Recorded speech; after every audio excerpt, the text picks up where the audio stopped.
For years, a single number claimed to measure the human mind, shaping classrooms, swaying governments, and sealing fates.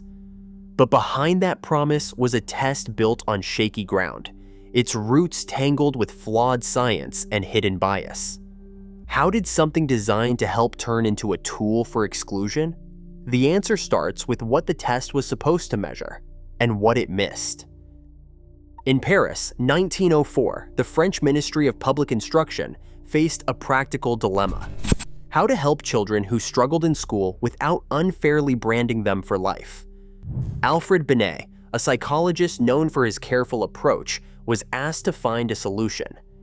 Working with his colleague Theodore Seaman, Binet designed a set of tasks, memory games, vocabulary puzzles, and simple reasoning challenges meant to estimate a child's mental level.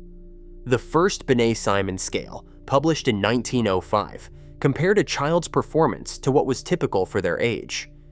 It was never about ranking all children or declaring a fixed value. Instead, Binet saw his test as a tool for diagnosis, a way to identify who might need extra help, not a verdict on their future. Binet warned in his own notes and articles that intelligence was not a single, unchangeable trait. He wrote that the scale should be used only to serve as a guide to identifying children who required special education, never as a device for sorting all students by worth.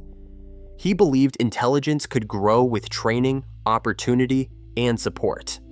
The test, he insisted, was narrow, shaped by context, and deeply limited. For Binet, a low score pointed to a need, not a destiny. His caution was clear: the measure was for diagnosis, not for sealing a child's fate. This humane starting point would soon be lost as others picked up the idea and pushed it far beyond what Binet ever intended. In California in 1916, Louis Terman introduced the Stanford-Binet Intelligence Scale. He took Binet's scattered tasks and condensed them into a single number, a person's IQ. The formula was simple: mental age divided by chronological age, multiplied by 100. For the first time, intelligence appeared to fit on a straight line, as neat and scalable as height or weight. Terman's manual was filled with tables, percentile ranks, and bell curves. He claimed that IQ could be measured with the same confidence as a thermometer reading. The early data looked convincing. Stanford Binet scores correlated with school grades at rates between 0.5 and 0.7. Charts and norm tables gave the impression of scientific certainty. Teachers and administrators, faced with crowded classrooms and rising demands for efficiency, found comfort in the numbers. Sorting students by IQ promised order, objectivity, and fairness, at least on paper. Terman's approach went further than Binet's original vision. He argued that intelligence was largely inherited and stable, and that a single test could reveal a child's true potential. His confidence was contagious. The Stanford Binet quickly became the gold standard, and soon IQ scores were being used not just to help struggling students, but to classify, rank, and track entire populations. But beneath the clean graphs and statistical gloss, the reality was far less tidy. In 1917, as the United States entered World War I, psychologist Robert Yerkes faced a challenge unlike anything intelligence testing had seen before. The Army needed a way to sort over 1 million new recruits quickly and efficiently. Yerkes and his team responded with the Army Alpha and Beta tests, the first mass-produced intelligence exams, rolled out across training camps nationwide. Over 1.75 million men sat for these tests in less than 2 years. The scale was staggering. In some camps, hundreds of recruits crowded into makeshift exam halls, squinting at instructions they barely understood.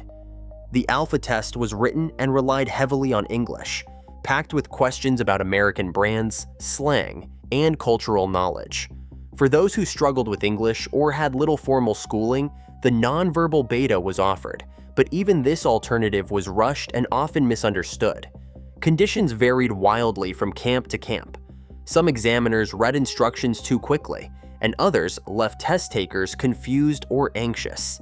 In the chaos, mistakes piled up, Immigrants and rural recruits, unfamiliar with the language or test formats, were frequently misclassified as having low intelligence. The numbers produced by this mass testing effort looked precise, each man assigned a score, a rank, a category, but behind the numbers, the process was riddled with bias and error. The promise of scientific sorting gave way to a system where context and confusion shaped results as much as ability. The Army's experiment revealed not just the reach of intelligence testing, but its deep flaws when stretched to fit millions. In the aftermath of the Army's mass testing, the content of these exams drew sharp criticism. Many alpha test items demanded not just reasoning, but a deep familiarity with American life.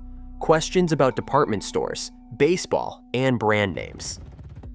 For recruits who spoke little English, or who came from rural or immigrant backgrounds, the test became a maze of unfamiliar references. Even the supposed solution, the non-verbal beta exam, proved unreliable. Instructions were rushed, pictures were confusing, and scoring often depended on the examiner's mood or interpretation. After the war, psychologists and statisticians pored over the data. Their verdict was blunt. The results were dubious, shaped more by language, schooling, and cultural knowledge than by any fixed trait. Later reviews labeled the Army Alpha and Beta as fundamentally biased, with some historians calling the entire effort not usable as a measure of real intelligence. Reports showed that English-centric questions and American pop culture references systematically disadvantaged new immigrants and rural recruits. The numbers that seemed so precise on paper were built on shaky ground. Instead of revealing an objective hierarchy of ability, the tests mostly mirrored the social and educational divides of the era. Yet these flawed scores would soon be used to shape policy, giving a scientific veneer to decisions that closed doors for millions. Charles Davenport, a biologist at Cold Spring Harbor, saw opportunity in the new intelligence numbers. As director of the Eugenics Record Office, he gathered test results and family histories, convinced that society could be improved by limiting the reproduction and entry of those labeled as unfit. That idea became the basis of eugenics. With the backing of Army mental test data, Davenport and his colleagues argued that entire populations, immigrants from Southern and Eastern Europe, the poor, and the disabled, posed a threat to America's future. Their reports landed on lawmakers' desks just as Congress debated immigration. In 1924, the Johnson-Reed Act set strict national quotas, using arguments drawn from IQ test averages to slash numbers from targeted groups. At the same time, state health boards and courts adopted these scores as evidence of hereditary defect. In 1927, the Supreme Court upheld forced sterilization in Buck versus Bell. Justice Holmes wrote, "3 generations of imbeciles are enough." Behind the ruling stood the authority of numbers, numbers that had become gatekeepers to rights, to citizenship, to bodily autonomy. In 1939, David Wechsler introduced a new kind of intelligence test. Unlike earlier scales, the Wechsler-Bellevue intelligence scale broke intelligence into separate parts, including verbal comprehension, perceptual reasoning, working memory, and processing speed. Each subtest offered its own score, allowing a more detailed profile instead of a single sweeping number. Over the decades, Wechsler's approach became the standard for adult testing. Later revisions, like the WAIS-3 in 1995, went further. Test makers dropped or rewrote questions that showed cultural or language bias.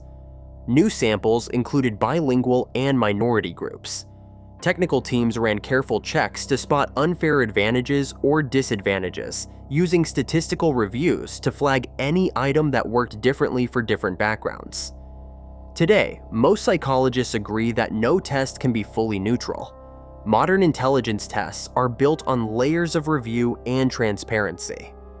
The goal is not to rank all minds on a single ladder, but to offer a set of tools, useful but always limited by context.